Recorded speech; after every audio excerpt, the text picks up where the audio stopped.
Hello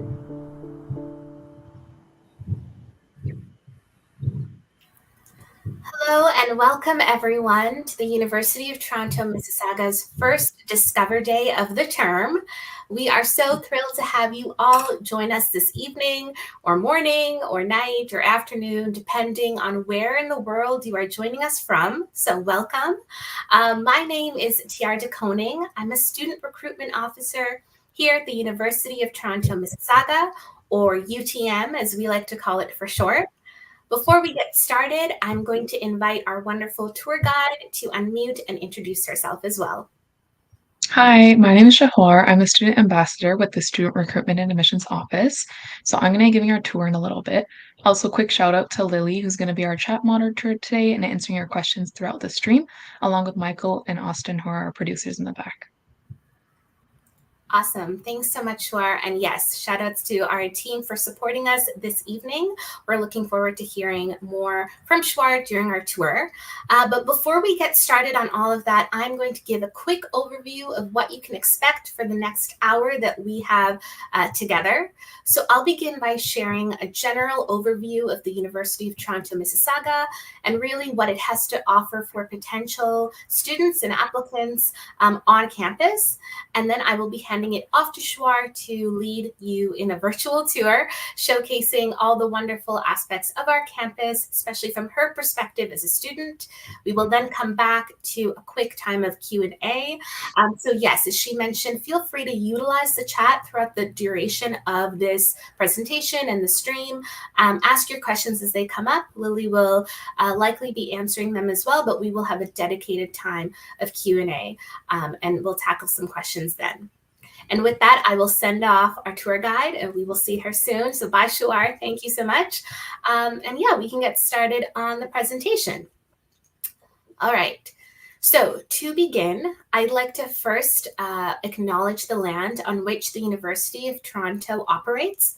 For thousands of years, this has been the traditional land of the Huron-Wendat, the Seneca, and the Mississaugas of the Credit. Today, this meeting place is still home to many Indigenous people from across Turtle Island, and we are so grateful for the opportunity that we have to work and study on this land. All right, so as many of you know, the University of Toronto is one university with 3 different campus locations.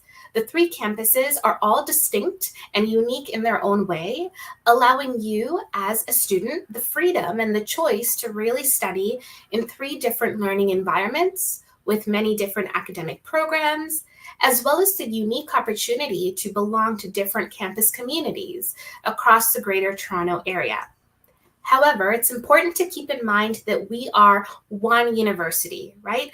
And so when you study at U of T, whether it's Mississauga, Scarborough, or our downtown campus, you are really getting the same world-class level of education and academic support and experience, and you are earning the same degree from the University of Toronto, regardless of the campus that you attend. For the purposes of this stream, however, we will be focusing on the Mississauga campus location, commonly known as UTM. Okay, so let's talk a little bit about Mississauga by the numbers, right? So the University of Toronto is, of course, ranked #1 as a research university in Canada. And most recently, we are yet again in the top 20 of the best universities in the world. And that's something that we're incredibly proud of. And the Mississauga campus is, of course, the 2nd largest campus of our tri-campus university structure. And it's located about an hour west of downtown Toronto. UTM is home to over 15,000 undergraduate students and about 900 graduate students. And of these students, we have about 11,000 that are domestic or within Canada or from Canada, of course, across the country. And then we also have 4,000 students that go beyond our Canadian borders that join us from other countries, and they're considered international students. And they represent over hundreds of different countries from across the world. UTM also shares this level of diversity, not just amongst its student demographic, but even amongst its programs. So we have well over 100 different academic programs from over 90 different academic areas of study related to the arts, the sciences, and business. So as a prospective applicant or future student, you have tons of choice when you study at U of T and even as you study at UTM, which is really neat to think about. Of course, the University of Toronto is also ranked extremely high in the employability of the future career success of its students upon graduation. So we have a wealth of connections here in Mississauga and abroad with lots of UTM alumni, whether it's at a national or international level. And this means practically for you that you can take your degree in studies at UTM and go anywhere in the world, and you'll likely find connections with alumni there. All right. So why specifically UTM, right? The University of Toronto Mississauga has a lot to offer its students, and consequently, students choose UTM for a variety of different reasons. But I'm going to touch on the top 6 that I think come to mind when I think about why I came to UTM, and I hope spark a bit of interest in you as well. All right, the first one being that UTM and U of T in general provides an opportunity for students to engage in cutting-edge research with world-leading and world-renowned faculty. Right, so at UTM, students can participate in research projects and opportunities as early as second year. And that's something that's really exciting and invigorating when you think about school and research at a higher education level. Second, of course, our vibrant and multicultural city. So the fact that we are located right in the hub and border of Toronto's cultural and economic heart really makes those connections worthwhile and easy to make as a student at UTM. UTM is often known as the natural choice because despite the hustle and bustle that you find in the city of Mississauga and really even in Toronto, we as a university are ranked the #1 most environmentally and socially sustainable university on the planet.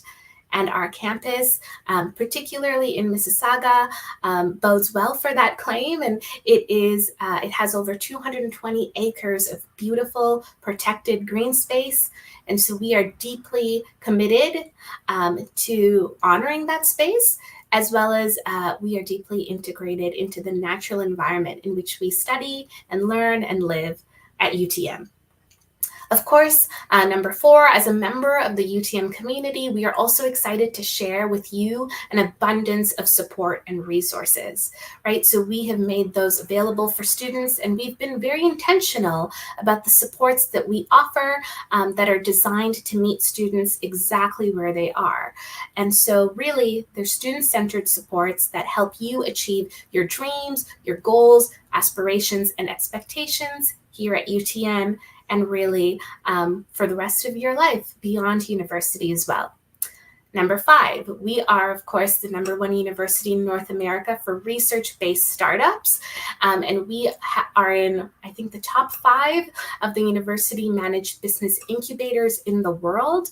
And so Mississauga, our campus, contributes to that by being a place for premier programs, up-and-coming programs like forensic science, culture, communication, information technology, game studies. They're all unique to Mississauga, and we're really proud to contribute to that ranking.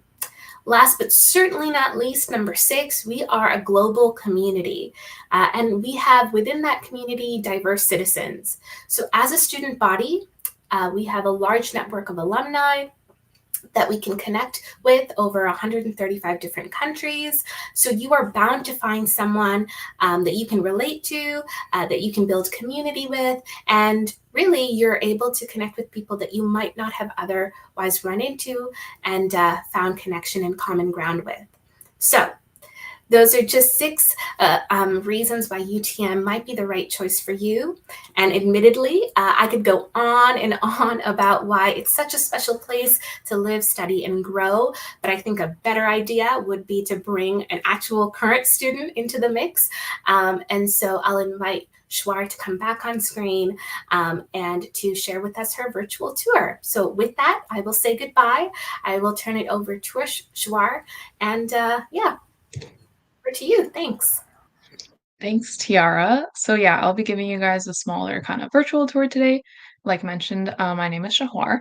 So a little bit about me before we get started. I'm a second year student, so I just did my first year in the life sciences program where I picked molecular biology as my specialist, and then I combined that with a chemistry minor. If you guys have questions like specific to life science or anything about like program combinations, feel free to drop those as well as we go on. And then if we don't answer them now, we'll get to them at the end. Aside from the school side of things, I do kind of try to keep a balance. So some things I like to do on the side, I really do enjoy traveling. So the picture on the very left is a picture from me from Switzerland from the summer just before my first year. So I went with my family and we kind of did a lot of like we hit a lot of the major mountainscapes over there, a lot of hiking, walking and stuff. That was super fun. The pictures on the bottom here are from Turkey, which are just from last summer. We did like a coastal kind of tour around the European side of Turkey, which was really, really cool. And we got this boat out for the day one time, and that went off like the coast, and we saw a bunch of bays, and we went like swimming, diving. So that was really cool. And if anyone has been to Turkey, you know there are a ton of cats there. So on the picture on the right is from when we were sitting outside a mosque and we were just waiting for it to be time for a time to pray. And this cat came and just sat on my lap and like fell asleep for a little bit. So that was super nice. I love cats, but I don't have any myself. So that was kind of a fun experience for me. Aside from that, this summer I did try a new sport for the first time. So I played softball, and I went in for the first time not knowing like even the rules for softball. But I learned a lot, and my team ended up winning first in our kind of tournament throughout the season, which is really cool. I'm also big on basketball, so I love going to watch Raptors games. I've gone to TFC games. I went to Marley's game as well, so big on sports in the city. And I also like baking. So one thing I bake the most would be bread. So like croissants, loaves, garlic bread, bagels, all that kind of fun stuff. In terms of work, I have been a student ambassador since just last May. So I've been doing that as a work study student. And kind of my main role under that would just be like working the front desk and helping students kind of transition as they're applying and everything. So over the summer, I've worked with answering phone calls, emails, in person inquiries. I also give campus tours, usually about once a week. And then some events have also gone on at this time. So we had just the university fair in the last few weeks. So some of these pictures are from that. We also had Fall Campus Day last week. So if you guys were on campus, you might have seen some of the tours and stuff happening. And then obviously Discover Day today is also one of the tours, which we're doing as a part of Student Ambassador program. The end of summer, we ended up kind of switching over to the fall semester. So we had a social, and it was just a nice way to kind of end the summer after networking with everyone, meeting new people. It was a great way to meet people outside of my program, which is also pretty interesting for me. So yeah, that's kind of a little bit about me. We'll kick off the tour from here. So our first stop is going to be the Kniff Center and Innovation Complex.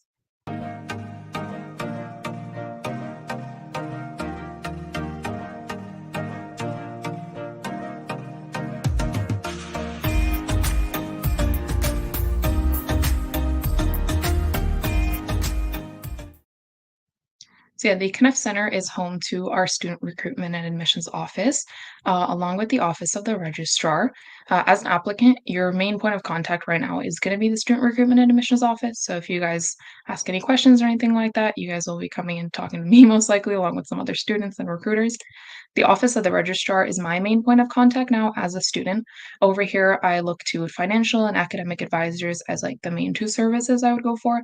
So in terms of financial advising, that might be something like looking for financial aid for students, how to budget as a student coming into first year if I'm living on residence, if I'm commuting, how to kind of accommodate my needs in that way. In terms of academic advising, yeah, there are both program-specific advisors and also just general academic advisors. And both are really helpful resources for if you're looking to, for example, apply to like any kind of post graduate studies, higher education, professional schools, anything like that. They'll be able to help you figure out which program might fulfill those prerequisites, how to plan your credits in that way, if you want to finish early, when to take those credits in the summer, and just kind of how to organize yourself overall. The Kniff Center also has one of the lecture halls, which is pretty big. It has about 350 seats. So I'm there 3 times a week this semester for my chemistry class. So I do like this building quite a bit, and I come in here pretty often. Our next stop on the tour is going to be the William G. Davis building.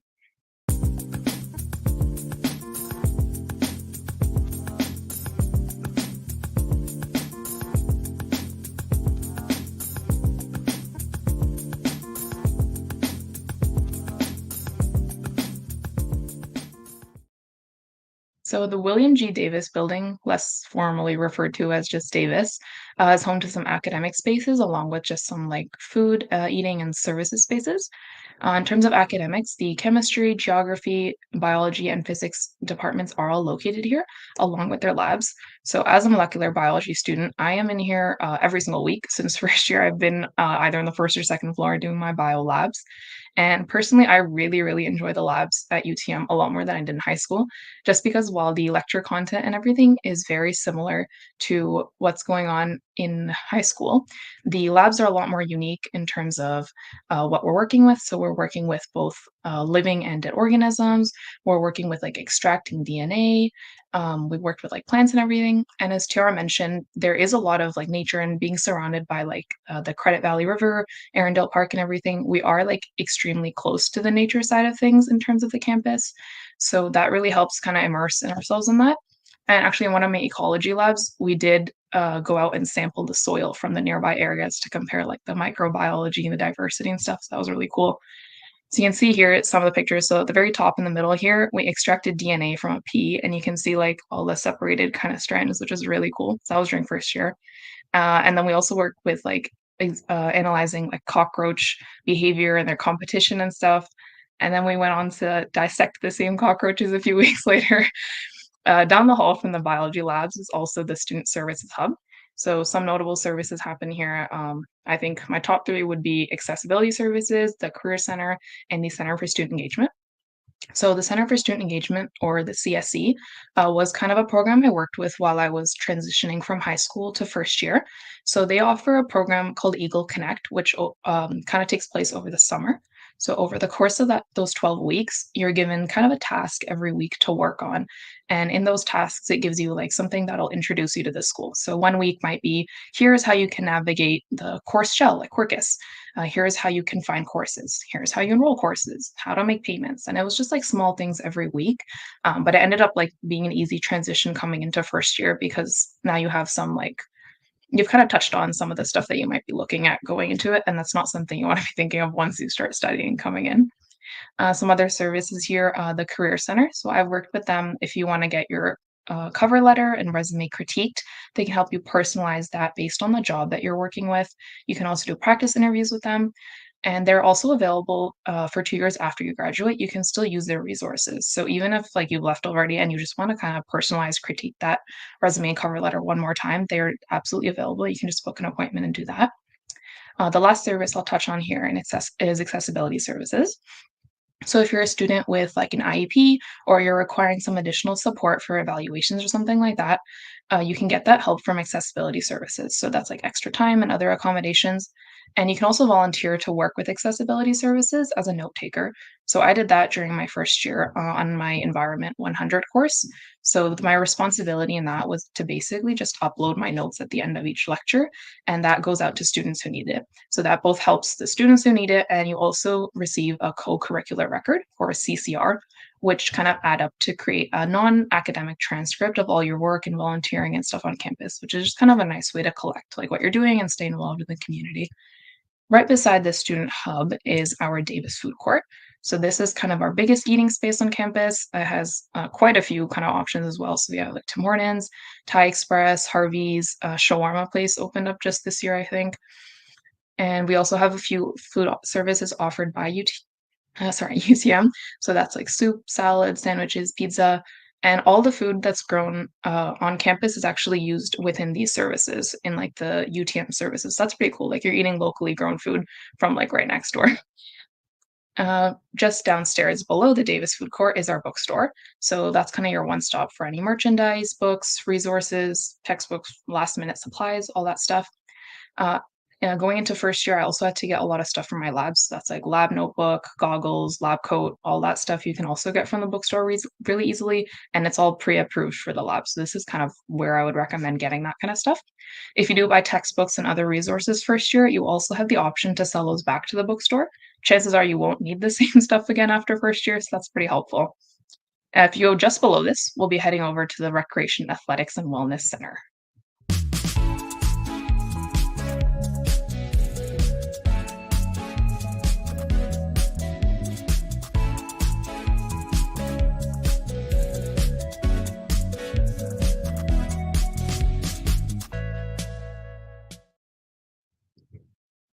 So the Recreation Athletics and Wellness Center is less formally referred to as the Rock. Over here, the whole bottom floor of Davis is actually made up of this area. So we have the bigger strength and conditioning area, which you can see on the left side here. And then along with that, we have Gym A, which is our bigger gym, and then a smaller gym, Gym C, and our pool. In the strength and conditioning centers, you can drop in for classes, and that's like working with weights. If you'd like to drop in a group workout, you can work with stuff specific to weights, cardio, anything like that. There's also drop-in sports in the gym, so that's like volleyball, badminton, basketball, all that stuff. And then similarly in the pool is also drop-in classes, so you can learn how to swim if you don't know how. I believe there's like paddleboard classes. I went to a class in this pool where we had like styrofoam dumbbells, and then we kind of used those to work out in the water. So that was pretty cool. Within both the strength and conditioning center, along with the pool, there's also women's only hours. So I usually end up going in that time. I find that it usually tends to be a little emptier. I get more access to the machines, free weights, and stuff. I would say typically like right at 5 p.m. tends to be the busiest time because that's when everyone's getting off. So I avoid that time. But for the most part, it is pretty easy access to get to all of this, and it's all included. So all you need is your T card or your student card to get in. Leaving Davis, we're going to be heading over to CCT next.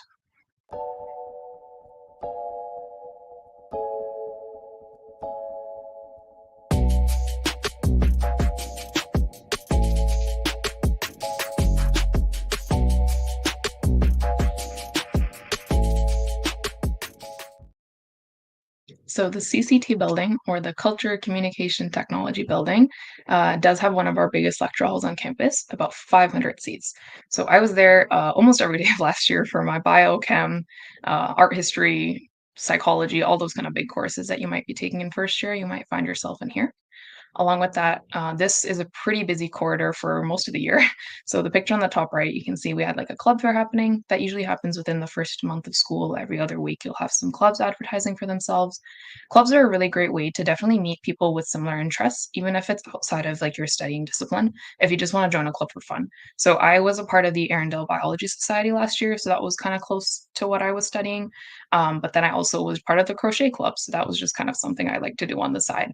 So it is a good way to meet people. Something I regret first year is I feel like I didn't join enough clubs or like reach out to enough people based on like what I was interested in.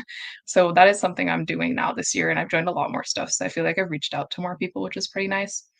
Lots of events happening throughout the CCT buildings. Picture on the bottom corner is of me and my friend during, I think, orientation week of one first year last year when we had stuff going on. So we met the UTM Eagle, which is our unofficial mascot, which is pretty nice. So yeah, CCT is a very happening place. Next up, we're going to be heading over just beside CCT to the Hazel McCallion Academic Learning Center.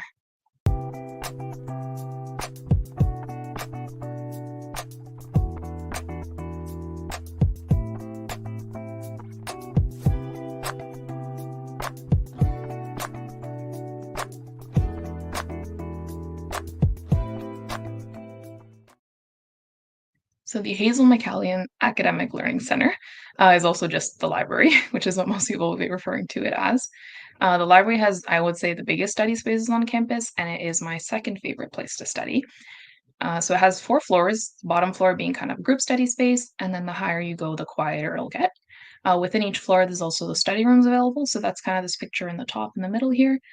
In most of the study rooms, there's also audio visual equipment. So any TVs will be available there, and you can get equipment like HDMI cables, speakers, any kind of chargers and stuff you need from the front desk. So that gives you a chance to do any group presentations, watch something, anything you might need the equipment for. So those are available on all the floors, and there's some scattered throughout other buildings as well. Along with that, the library offers printing, 3D printing, a podcast recording studio. And they also have, I think, my most used resource there is the reference and research desk. So over there, you can go for like one-on-one help with like research projects.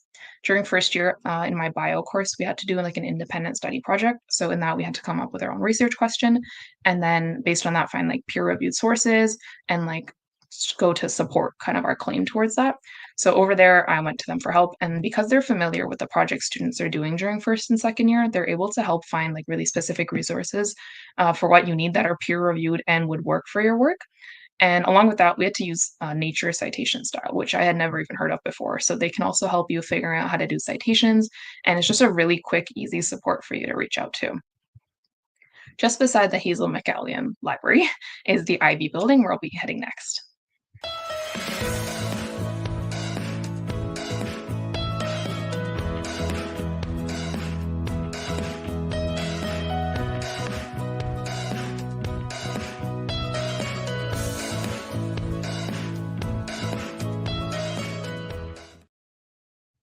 So IB is the instructional center. There's actually an instructional center in the Scarborough campus as well, which was built first. So they got the IC acronym. That's why we're IB, if you hear someone referring to it as that. There are a couple more eating spaces here in IB. We have a Subway, a Casada, and some sushi spots as well. Aside from that, another huge lecture hall. So this picture kind of in the center at the top is IB 110, which is the biggest lecture hall here, about 500 seats again. You can see the rows all in front of me. Imagine that duplicated in the back. So pretty big lecture hall. Along with that, upstairs is mostly classrooms that are used for tutorials. So in lecture, where you might have like 300, 400 students and it's led by a professor, tutorials are times where essentially you have a smaller class made up of the same people in a small section, about like 20, 25 students, and those are led by teaching assistants or TAs. And they offer like secondary support. So that's like reviewing concepts, practice problems, and anything like that. So between your lectures, your tutorials, and then your TAs might have office hours, your professors will have office hours.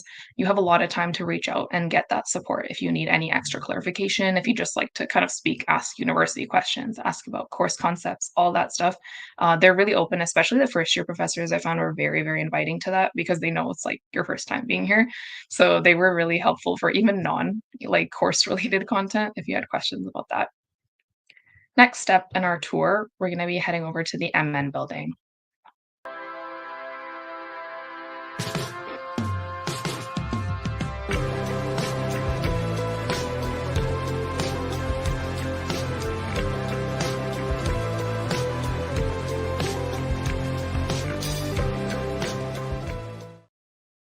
So MN, which is the Manjiwe and Muian building, is my favorite building on campus. It is the newest building here, so it's super big and there is a ton of study space.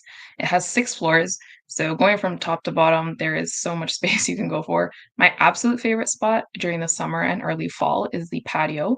So you can see on the top left corner, that's the patio. It's kind of overlooking the field and forest side of the campus, which is really nice.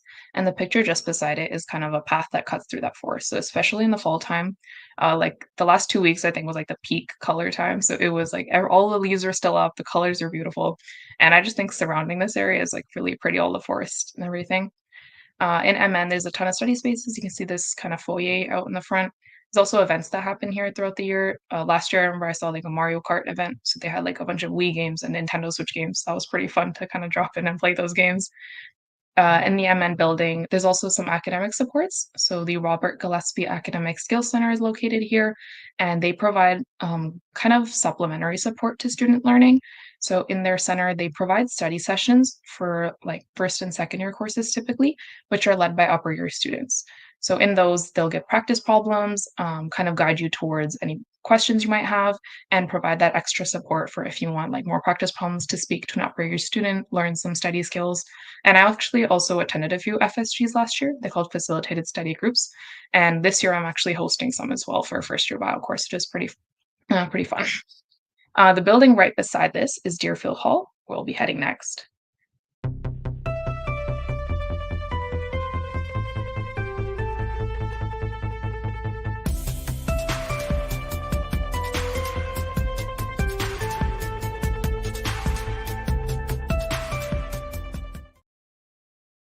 So Deerfield Hall is one of our last academic buildings we'll be seeing today. It is home to our computer science, psychology, English, drama, and theater departments. Along with that, there's a couple more eating spaces here. So there's soup, salad, and I believe some sandwich bars by the UTM Center. And then there's also Starbucks beside that. Something kind of interesting about Deerfield Hall is it was kind of home to our theater program before. So in this picture on the bottom, you can see there's like some empty glass cases at the back. So throughout the year, they actually display their costumes and stuff that they're going to put out throughout the year, which is really cool. And you can kind of see those as they're going on through their productions throughout the semester. And then at this picture on the top right, if you can see it, it's a little bit small. The lights that are hanging over the front entrance of Deerfield Hall are actually stage lights, which is kind of an ode to the theater program.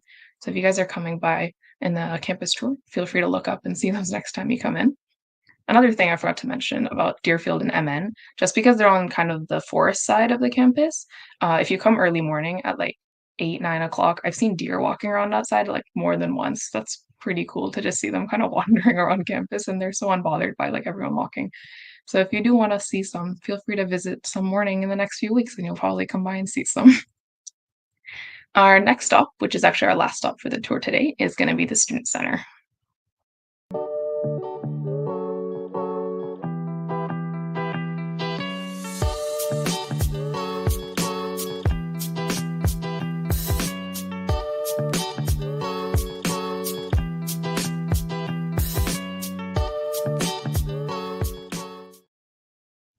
So the Student Center is home to all our student clubs and societies, along with our student union. The student union is kind of our connection to the city of Mississauga, and they provide a lot of supports for students. So last year I was commuting by bus, and the student union provides unlimited MyWay transit and express routes along with more frequent buses. So commuting was made very, very easy because of that.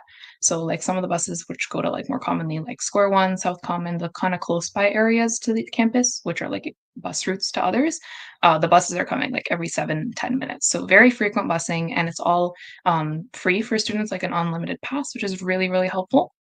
Along with that, we have a couple of student clubs that I was a part of. So like I mentioned, Arundel's Biology Society was hosted here as well. In their presentation room in the student union, the student center, sorry, is also weekly events that take place, like weekly breakfast on Wednesdays they had going on just the last few weeks.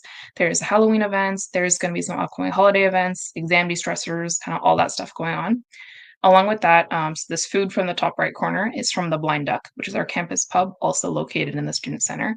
That is my favorite spot to eat on campus by far. They have accommodated food as well, so they have halal food, gluten-free, vegetarian, vegan, and it's just really good. It's all homemade and like home style, so it's very, very good to eat.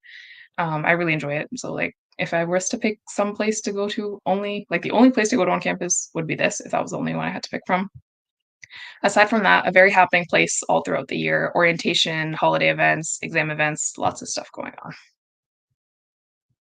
So thank you guys for joining us on this kind of brief tour. I'm sure there's still lots more to see. If you guys would like to come in for like a more detailed tour and kind of see everything in person, I do encourage you to sign up for our campus tour. With that, I'd like to invite Tiara back to the stage so we can go over some questions and answers that you guys have been putting out. Yes, awesome. Thank you so much, Shehwar. That was wonderful. I hope that everyone was able to have a more personal sense of our beautiful campus and really envision yourself in some of our buildings, maybe in some of our programs. And we, as Shehwar mentioned, we're now going to move on to a question and answer period. There's some great questions in the chat, so I'll look to that and give you some information. And of course, Shehwar and I can kind of tag team and contribute our answers as best we can. So there's an excellent question here. Let me open up the comments. All right. There is one by Banban, I think. Hopefully I'm saying your username right. But yes, so they're in the process of applying for scholarships, but not sure how to provide transcripts, particularly ensuring that they are official. That's an excellent question. And I think later on in the chat, you mentioned you can't really use like the parchment or other way of ensuring that those transcripts are official. So what we say is that if you can't use like an online parchment or NABIS way of submitting them online, which would make your transcripts official, then you can ensure that the transcripts are sealed in envelopes sent directly from your high school or the examination board to our university, right? And so the information of that will be online.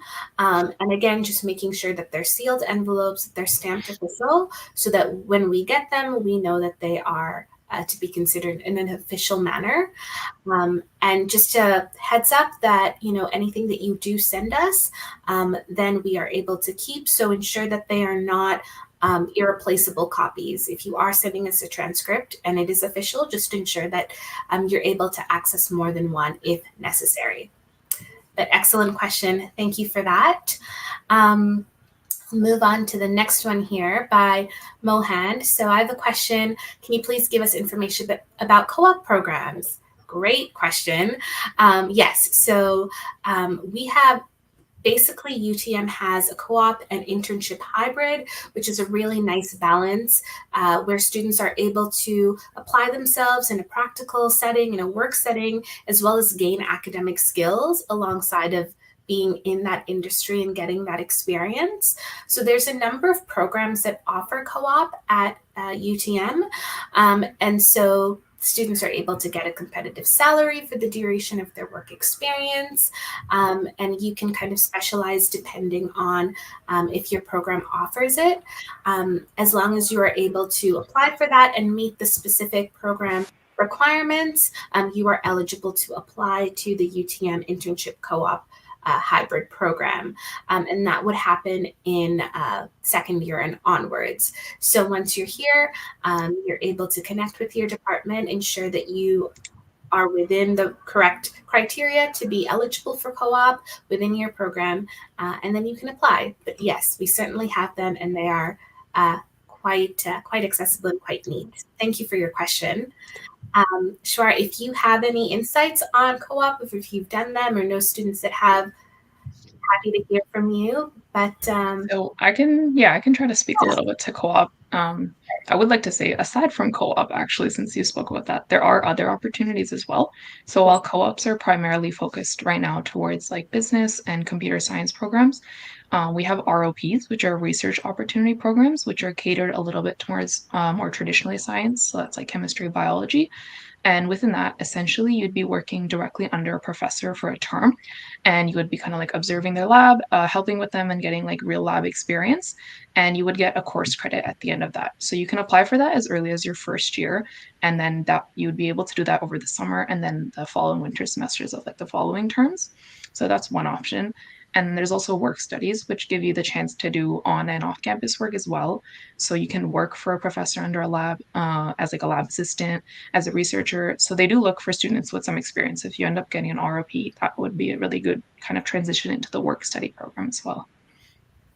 absolutely. Yeah, thank you, Shehwar. So even if, whether it's an ROP that may be phased out over the years, but certainly there's internships and other ways of getting involved on campus. And of course, through our co-op program that's up and coming. So thank you for the excellent question, Mohand. And we will move on to the next one, which is from Archie. So do you recommend living on campus or off campus for first years, keeping in mind expenses and travel time?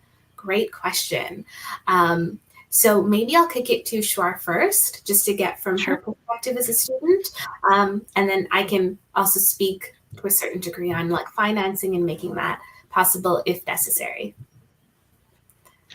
So in my experience, I was living off campus during my first year. So I live in Oakville. It's about a 20-minute drive to campus for me.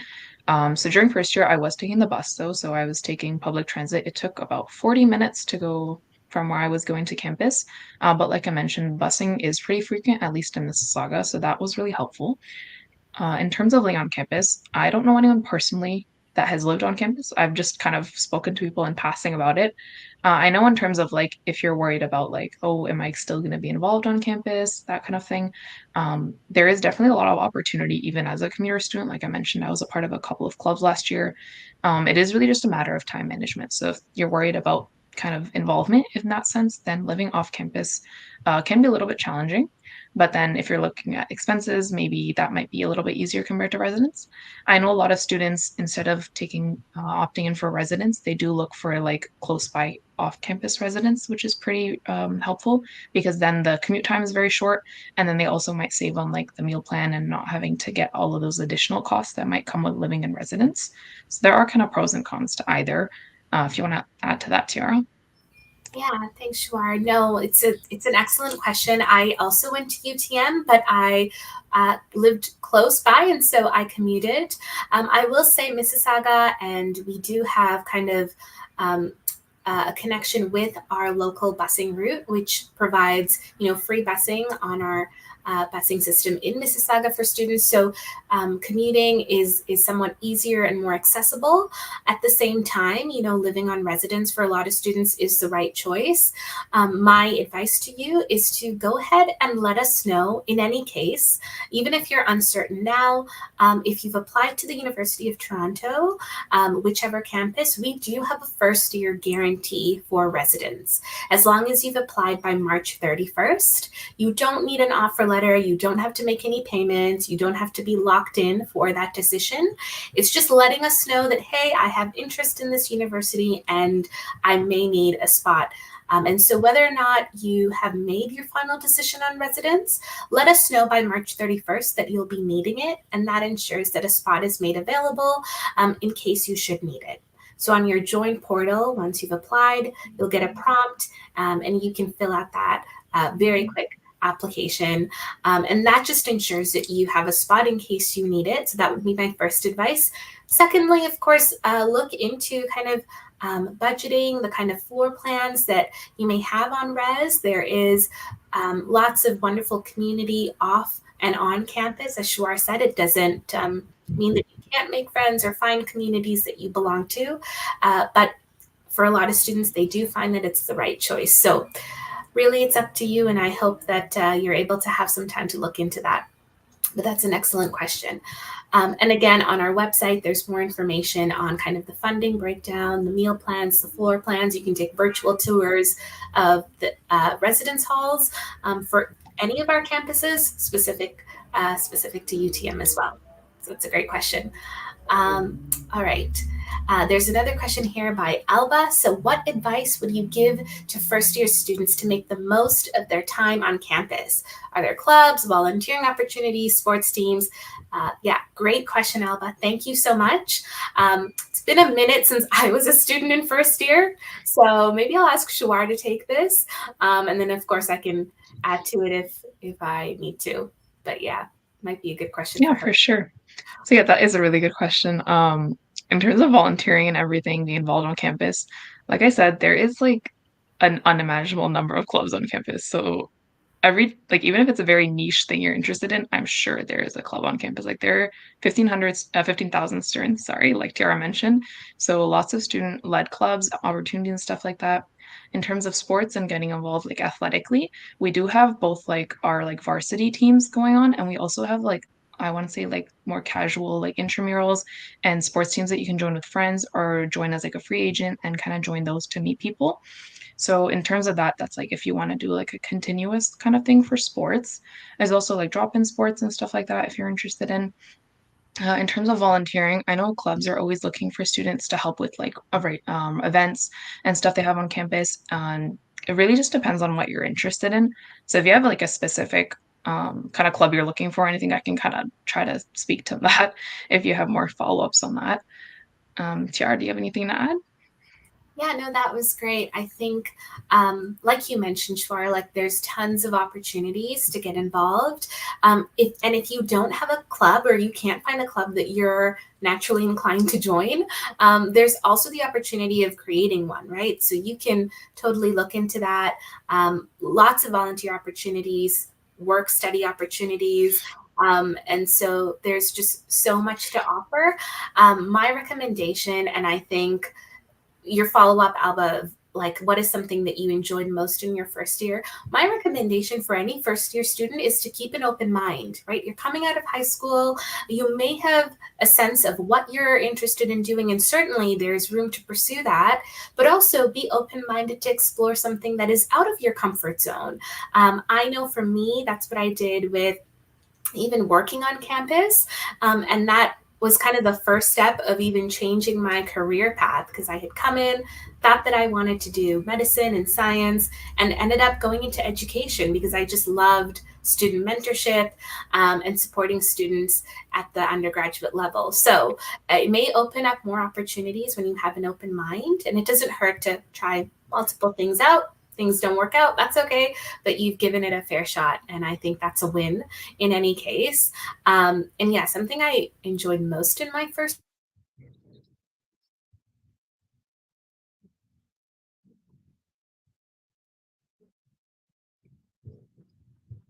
I can kind of take over for a second. So yeah, as Tiara mentioned, definitely look out and reach out of kind of your comfort zone a little bit. In terms of what I enjoyed the most during my first year, in terms of my courses, so I was taking a general bio, general chemistry, calculus, and as an elective, I chose an art history course. I am like no means artistic and like I'm not very good at fine arts, and I'm also not very big on history. So this is like kind of a weird, like out of my comfort zone kind of course I took. But it oddly enough ended up being my favorite course that I've taken at UTM so far, which is pretty cool. The course is like a lot of participation and like discussion on like based on like art pieces and how those kind of pertain to like art we see now.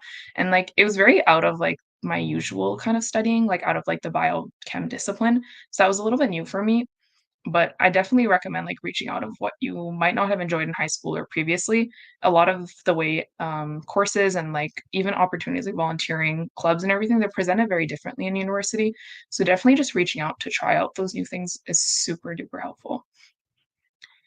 We'll kind of get back to another question here by Archie. So you're asking, you wanted to try out for the soccer varsity team, and if you don't get recruited, are there other options? So yeah, as I mentioned, there is the varsity team, which is like kind of within all of U of T. But aside from that, there are like kind of intramurals and like campus specific tournaments that we have going on all the time. So there is opportunity to still go out to, if you would like to be in a consistent team for soccer or any other sports. Otherwise, there is like the same thing like tryouts and everything going on. But yeah, there are a lot of opportunities still in if you do want to pursue some other sports and anything like that.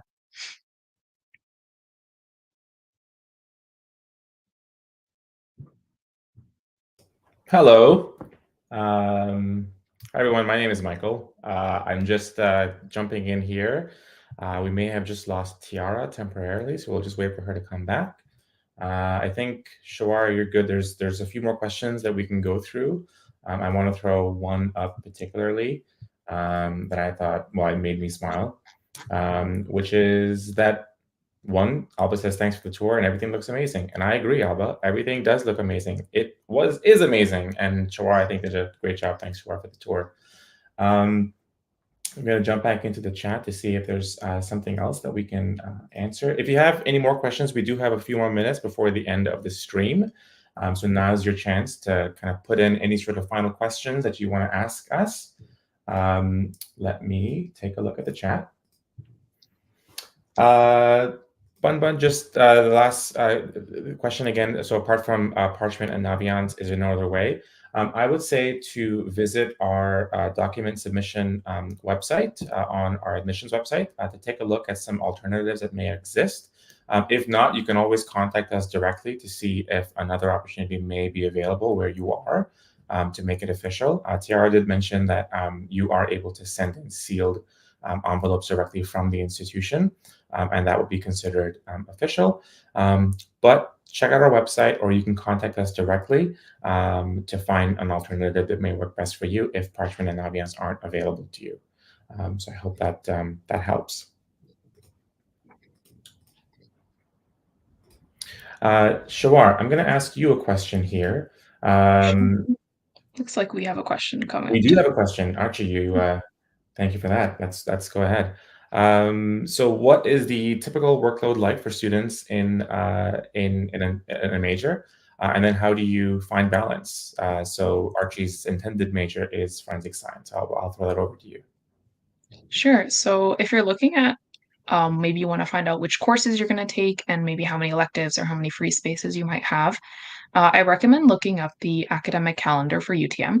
So within that, you can see a list of our entire programs, along with within those programs, which posts you can pick. So post is essentially during first year right now, you'll be applying for forensic science as like your academic admission category. And then after first year, you'll get to pick a major, which is forensic science. Then you can see the options under the admission category and then the courses within each program as well. So that's a good tool to see like how much flexibility you might have. If you're looking in terms of finding a balance, I would say it's kind of to each their own. So during first year, I did take a full course load. So I had 5 courses per semester, and that's, I think, 2.5 credits per semester. So 5 credits. And when you're doing that, it is kind of each their own. So I was working part-time at that time as well, and it was dependent on my schedule a little bit. So Fridays, I found that I finished early around like 1 or 2 o'clock. So then I would usually work like Friday evenings and then 1 or 2 days on the weekend.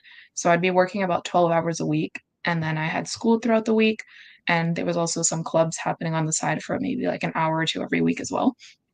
I know some students go way beyond that. It is kind of to each their own. So like they might be able to balance that a little bit better.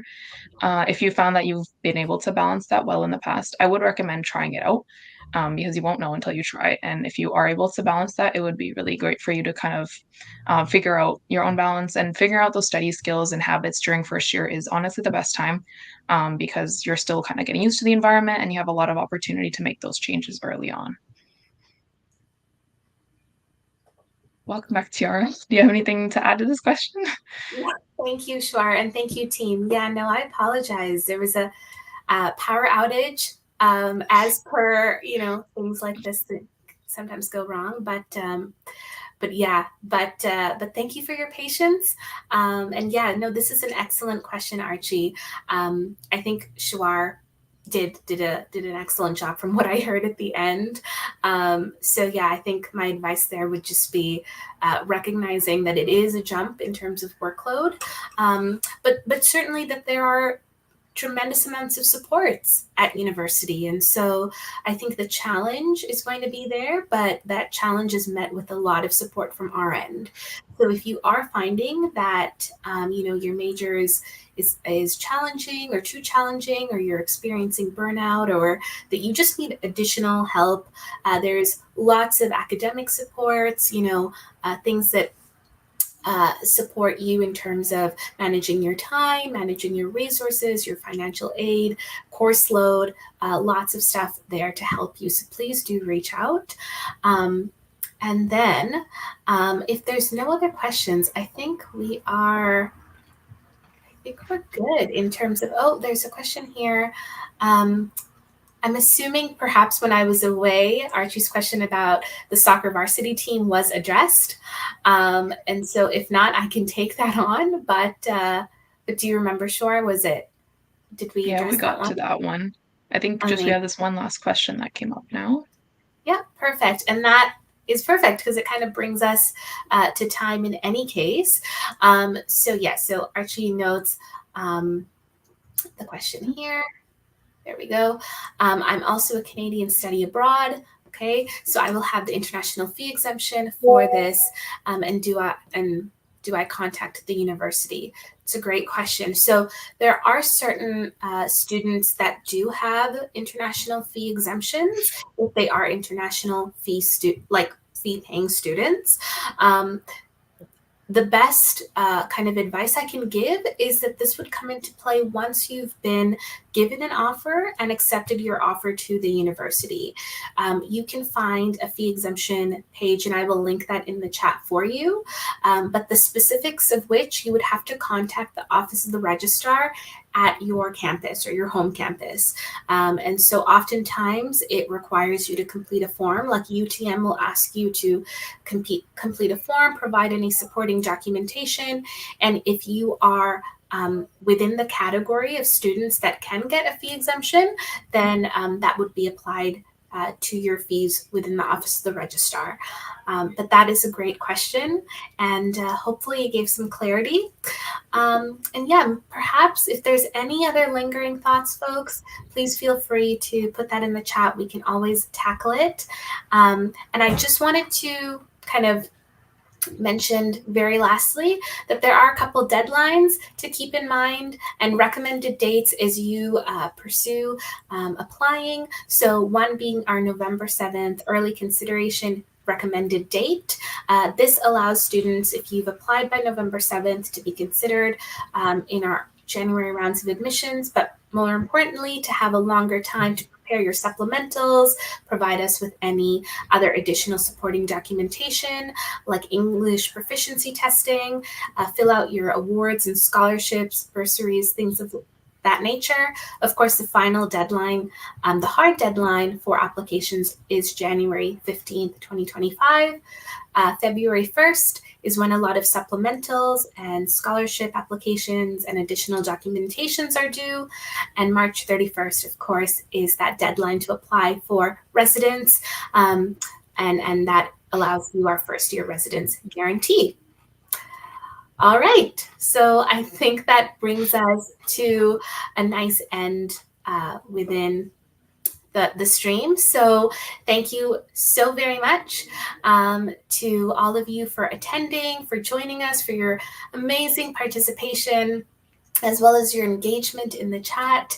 I obviously want to thank our amazing tour guide, Shehwar, our chat moderator, our tech team, our behind the scenes folks that kept us afloat. Even as my power went out, they held it down. So thank you to them for bringing it all together.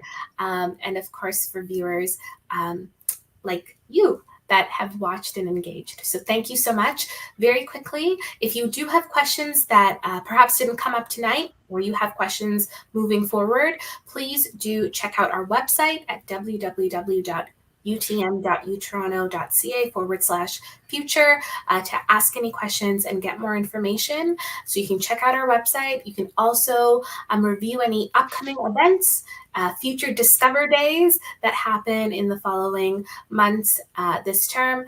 And of course, all the information to connect with us is floating on the screen. If you need to call or ask a question, you can do so at uft.me/askutm. So yes, thank you so much, everyone. Wishing you a wonderful evening, and all the best with your applications and with your journey into higher education. Thanks for joining. Take care. Bye. Thanks, Kat.